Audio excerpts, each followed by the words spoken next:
Hello there, I'm Sconchulus, and this is TEPPEN Deck Tech, where I present to you decks that are fun, strong, or interesting. Today we are playing the flashiest, most skill-testing, and very pushed combo deck in just about forever, the beautiful 8 Lock. This newest take on an all-time classic mechanic works by rapidly locking either player's board for various often unrespondable combos, and to eventually lock down victory with the most unfair interaction in TEPPEN history. The mirror match is possibly the most chess-like the game has ever been. It's so much fun. The key to the deck is the lock.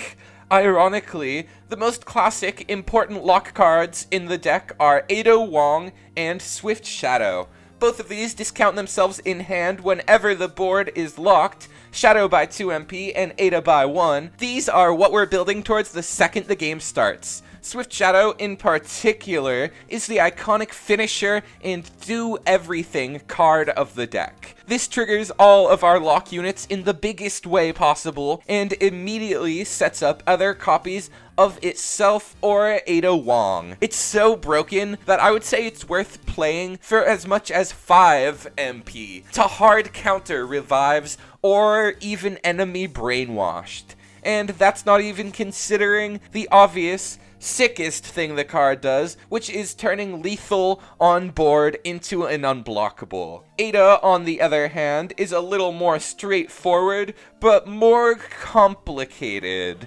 What she is the cheapest non-hero art removal ever in TEPPEN. For as cheap as a single MP, she bounces anything with no restrictions. Sometimes 2 anythings. She is just OP, and only limited by the need for a good setup and execution. Personally, I do sometimes take the wild 50-50 on her locking the right lane for her effect, and feel like a god, but that's only in desperate situations, and the way you should play her is by putting another unit in the lane you don't want locked, or by locking a lane yourself for the double bounce. Also, you do need to lock a lane with Ada to bounce something. Do not play her if you can't lock. That said, never even consider less than 3, heart emoji. These cards are perfect. And the reason they're so strong now is the new lock cards. Tanuki Koarime locks 2 slots at random for 1 MP, and Shocking Forced Bid locks 1 chosen by you on either side for 2 MP with a nice buff in hand to boot. These are incredible, and there is nuance to them, but the bread and butter is using these to pass priority for 5 seconds, then slam down either Katakura Kojiro or Vega Donna for an uninteractable punish.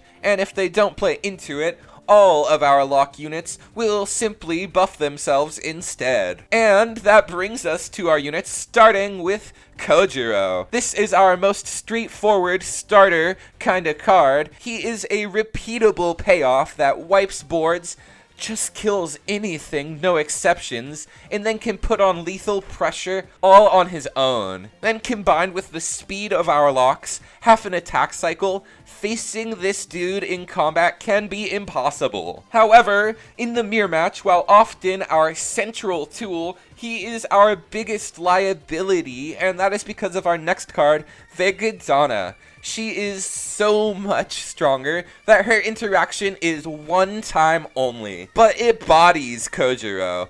Like in Pokemon, when you hit that perfect switch-in, it has that kind of vibe of playing around the exact thing you know will happen, using the tools you have at the ready. Which brings us to something we need to discuss to play this deck right, that TEPPEN will never tell you about, that being order of operations. Specifically, that the top lane resolves first. This matters so much in the mirror match and often decides who is able to go for what plays, along with setting up in the top lane at the right time being game determinative. And our last lock starter is Dante Masamune, riding Kirin, majestic and frightening. Slamming this card, second one of the match for that -2 MP on direct is such a fun reaction test on the opponent that I think people are already starting to expect it. But it's super fun to do anytime you can capitalize and get ahead the moment you deal damage. And that's kind of the essence of all of the crazy plays that are possible with this card. For example, like we said with how Vega counters Katsukura, Masamune is a killer punish for a turn 1 Vega Dana. If they go for a lock, that is a free chance to Masamune hit under the lock, and Vega bouncing will put us way ahead. Any chance to put on pressure with this guy is so much value, and that's not even mentioning his +1/+1. The potential with Swift Shadow is silly, or just if your turn 1 goes well. And the only downside at all is an equally low power floor if you just whiff everything that you go for on him. And that makes for the most high skill, high variance card possibly ever. Leaning into that variance, we have Devil Trigger. This is for Dante specifically. And if you draw them together, it guarantees so much value and usually wins.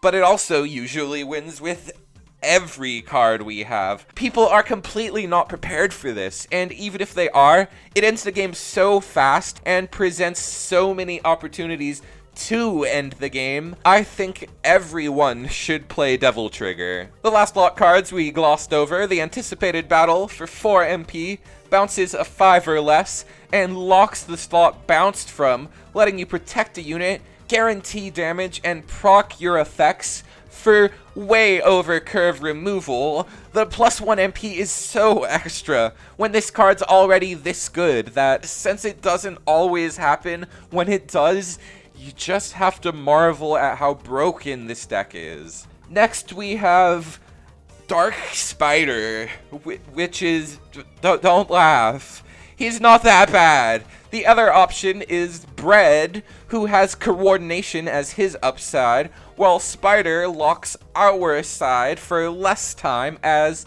his upside. Immolate doesn't really matter. It's without a doubt a flex slot, but I've never disliked having it in hand, and it has been very important in a couple of matches. One copy is more than enough. Going over the other cards you can change if you want to. Official Navi's Power is like the best way to spend 4 MP.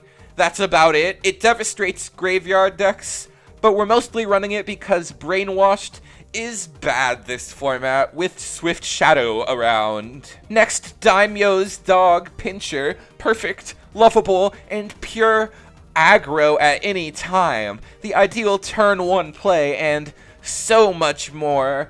As long as we have room in the deck, I feel like the dog should be in, especially when it has combo potential with our coordination effects, and the last card, which you don't necessarily need, Battle Before the Battle. This 10 MP action works just like Swift Shadow, and has the effect to make any one unit in hand a game-winning threat. But the deck's already so broken that it just doesn't really matter. It's win more. The last 2 cards in this convoluted deck are our signature legendaries. First, Rogue Trader Santana is like the highest level of Floodgate or Hate card that TEPPEN will print. If any matchup plays 5 MP or less cards, they are punished hard for doing it. His second effect is also amazing to loop all our lock triggers, even on a full board, and his Unleash effect is just crazy random fun. It doesn't matter, but Veil is hilarious with Devil Trigger or Swift Shadow. And finally, Genma General Desdemona. She does one thing, which is end the game. As soon as she's online at 5 MP, just play her. There is no need to overthink the power level. If you have a single Swift Shadow in hand, it will go down to 1 MP and you will win. There's other things that she can do, but our overall win condition revolves so much around making Desdemona the embodiment of inevitability. Here's the deck QR for you, and with all that said, let's get into it. Game 1, we are up against Rathalos Dive Attack, the old top dog, which has been given some new tricks in the Beautiful 8. Let's see exactly how Wrath players are adapting to a rapidly changing meta. Our opponent starts things off with Kirin to discount the next card they play. I think it was called Kiru, which will discount another card in their hand, and we will activate our Kawarime Tanuki technique and follow that up with Katakura Kojiro into Date Masamune, which our opponent is able to block using their Wendy Old Bag, which will now be able to get her Decimate, and we are able to go for our single skillful intensive play of the game. Our opponent bounces their own unit to ensure they get the Decimate place on board, and we are able to lock that as well, denying the Wendy effect and buffing our Katakura up to a 7-5. When we play Desdemona, it's over and they surrender game 1. Game 2, we are up against Oichi Dancing Dead, a deck that packs just as much interaction as ours does, with a much better grind game. All they trade is massive explosivity. Hopefully, we are about to see some power creep in action. We are able to start things off with our Tanuki ninjutsu technique, and our opponent will start off with a homunculus. We will go for that as our bounce to hand just to get something. It's still value, and our opponent is able to use that same homunculus as the ascent for their Iron Maiden to kill our Vegadonna. We set up another lock and go for Vegadonna a second time, the next Vegadonna that is, and bounce their homunculus again. We go for her Resonate to bring her up to 312, lock 3 slots on the board, and are able to get Desdemona online. We will play her down, wasting no time at all. Just buffing her up to a 411 is still plenty when we can buff her further to a 613. Our opponent goes for Winston Pain, and we bounce back the unit that would have refunded MP with Winston's effect, and we are able to go for Swift Shadow to seal out the game.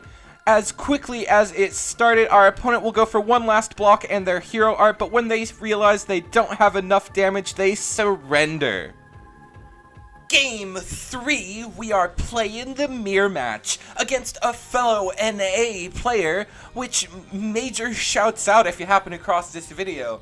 Thank you for creating some extremely sick matches that we're about to see. We'll start things off with Daimyo's Dog Pincher, and our opponent goes for ninjutsu using Tanuki, which might give us the chance for a punish, but when our opponent gets to the top lane, we will absolutely not go for one, and our opponent will make sure we don't go for one at all by going for Swift Shadow. This gets in some direct damage, but seems like an early use for Swift Shadow, especially when we will eventually be able to easily go for double Vegadonna in this situation to bounce both units. That's super rare and only really happened because our opponent set up both of the locks for us. Then after that, our opponent will go for Brainwashed, which is always gonna get punished in the mirror match. This time, just by the double Resonate into a single ninjutsu using Tanuki, but Swift Shadow would have been there in a second to do the same thing. Our opponent goes for End of the Nightmare to unlock the board for our Desdemona, kind of demonstrating why I feel like End of Nightmare is a bit of a trap card. We'll go for Swift Shadow to really seal out the game. Our opponent does have the negate, but we will be able to still lock the one lane that matters, getting in lethal and ending Game 3. And we're running it back. The mirror match is half of what you're going to see on ladder, and it's what really matters. It's all I really want to play, so I am not going to pass up the opportunity to play the same player twice in the same video, so we're making it a best of 3. This time, we get to demonstrate a unique strat for the mirror match, which is starting without any lock cards, knowing our opponent is likely to play them. Unfortunately, they had an answer of their own, bouncing our Vegadonna back to hand using beautiful 8 Trish, a card which has a ton of inevitability, along with being a great interaction, and we will go for the first lock of the game, which our opponent will negate, kind of bringing things to a bit of an early standstill, but thankfully we do have Dark Spider to start the game. Our opponent plays down something, probably a Katakura, and it is bounced by Vegadonna. Thankfully, not bouncing their Trish to be used again. They will go for Brainwashed, having learned nothing, and we will go for Swift Shadow to deny it. Our opponent will go for one more Tanuki Ninjutsu, possibly just to cycle, and we are way ahead, especially when we can time the locks for Katakura Kojiro to destroy their Vegadonna. Our opponent goes for Area Grab, and they are able to bounce our entire board using Mirage Decor, but we go for a huge punish with Dante Masamune, getting in the unblockable that Mirage Decoy sets you up for, and we are able to all but seal the game by playing Desdemona to the field, activating Swift Shadow. Our opponent has one last block for them, but Ebony and Ivory will guarantee that we get in the unblockable for Game 3. Here we are again, and how did we just barely scratch the surface on this deck? We talked for 10 minutes, and we didn't even talk about our hero art. Ebony and Ivory, we kinda showed off some of the advantages it has, being just about the most unrespondable and getting you out of so many niche situations. The Reverberate on Vega doesn't really matter, it's just 2 more HP really, but there are obviously other options that you could play without changing a single card in the deck.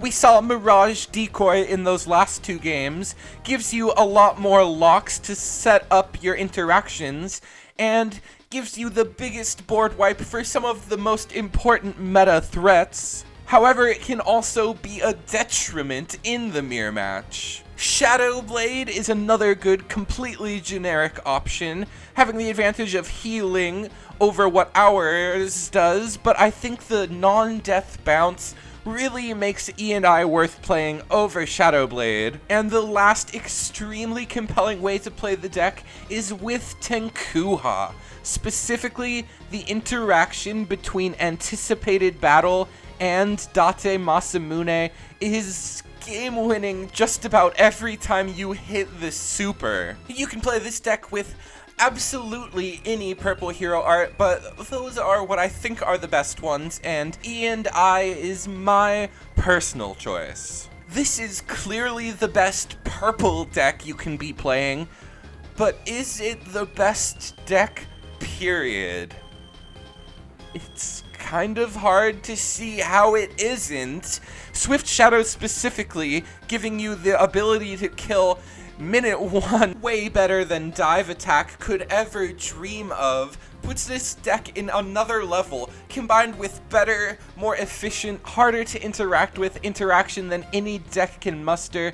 I think the meta is going to evolve around how well other decks can beat this deck. I do have a budget version here for you, of course, which is extremely close to the finished version, with only a single legendary and 3 epics. The power level is basically all there, only swapping Surgeis for Date Masamune. And yeah, play this deck. It's so cool. I love this current format, how it's being pushed in an explosive, exciting new direction. As for the next episode, I'm pretty sure we're gonna look at Spike Launch for Nergigante. I am having a ton of fun with that as well. But let me know if there are any decks that are on your radars, anything that you're interested in building or have seen that you thought was cool. I'm still in the discovery phase for this meta. Thank you all for watching. Please like the video if you liked the video, subscribe if you subscribed. Once again, I'm Sconchulous, and I'll see you in the next one.